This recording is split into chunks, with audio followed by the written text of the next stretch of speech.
это животных. Но эти животные, сокол, сокол, олень, и тоже там вырезанная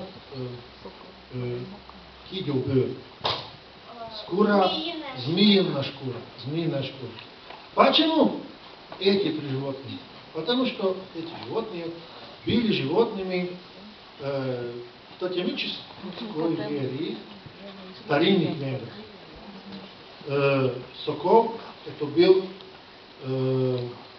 святый животный воздуха, олень был святым животным земли, который привел венгров к сегодняшней власти, родины, и змея это был святый животный подземного мира. Подземного мира. Да. И